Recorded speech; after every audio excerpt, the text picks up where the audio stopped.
Fala pessoal, já analisou o edital do Exame Nacional da Magistratura?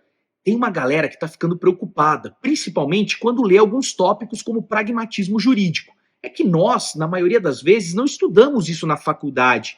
Porém, pessoal, aqui no Aretejus, a nossa função é facilitar, é te direcionar para aprovação. Eu não quero que você seja um acumulador de material. Sabe aquele cara que tem material de tudo, mas não estuda nada? Tem coisas, tem institutos, tem conceitos que são simples e eu não preciso complicar. Aqui, quando o edital fala em antifundacionalismo, contextualismo e consequencialismo, dá sim para compreender de uma forma clara e simples.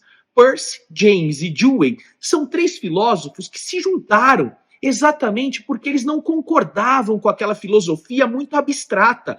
Eles queriam produzir uma filosofia prática, com efeitos concretos. Surge aí a ideia geral de pragmatismo. O pragmatismo é essencialmente antifundacionalismo. Você sabe o que é isso? Ser antifundacionalismo é não concordar com aqueles dogmas, com verdades indubitáveis. Eu preciso refletir sobre esses dogmas, eu preciso refletir sobre o meu ponto de partida. E ser antifundacionalista não é ser decisionista num sentido de decisionismo solipsista. O que isso significa? Não é ser aquele cara que decide da forma que bem entende. O antifundacionalismo respeita, sim, alguns dogmas, mas critica e reflete sobre eles. Exatamente porque em determinadas situações esses dogmas não são passíveis de aplicação. O contextualismo, por outro lado, surge em duas dimensões. Uma dimensão mais simples, que todo mundo conhece. O texto só produz significado em seu contexto. Porém, uma dimensão mais aprofundada. Contextualismo significa que a sua forma de perceber algo que lhe é apresentado depende muito do seu contexto cultural, do seu pano de fundo que norteia as suas crenças.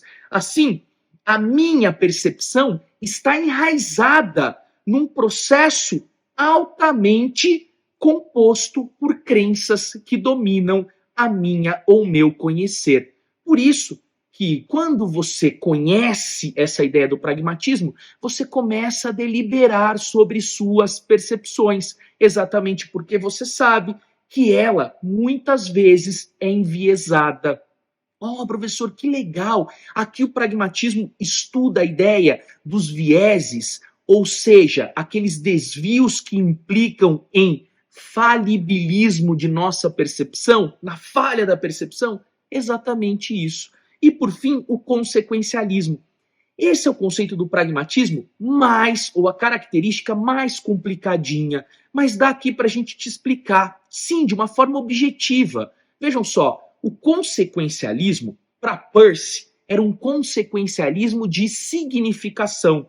Peirce dizia que ao conceituar determinadas significações complexas, você precisava pensar nas consequências do seu conceito determinado. Ou seja, você precisa pensar na futura aplicação desse conceito na prática, pois são as consequências produzidas por essa conceituação que vão delimitar efetivamente o significado de determinado instituto.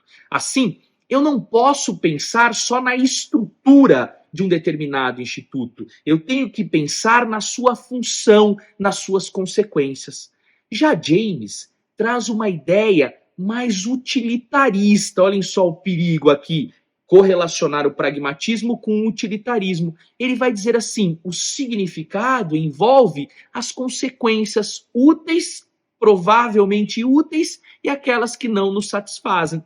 Vejam, esse é o grande problema, o pragmatismo se misturando com o utilitarismo. O pragmatismo não traz na sua origem a ideia de um consequencialismo de resultado, ou seja, eu vou escolher o significado pelo melhor resultado. Não.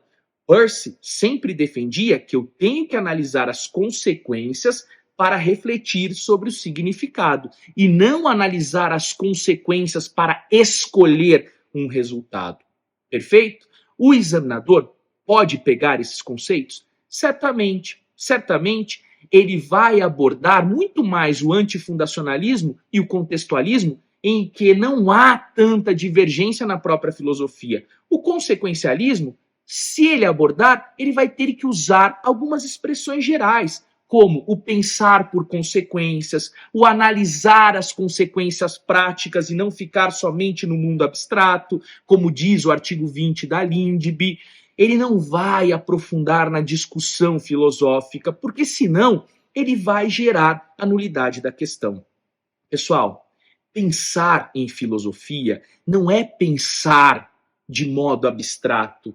É isso que o Exame Nacional quer proporcionar a você, futuro magistrado, a você, futura magistrada. Você precisa ser um bom juiz, um juiz bem informado. E nos termos do artigo 30 do nosso Código de Ética, que é a matéria que cai na sua prova, o juiz bem informado é aquele que conhece o ordenamento jurídico e adquiriu capacidade técnica e atitude ética para aplicar o direito. Vamos com tudo, pessoal?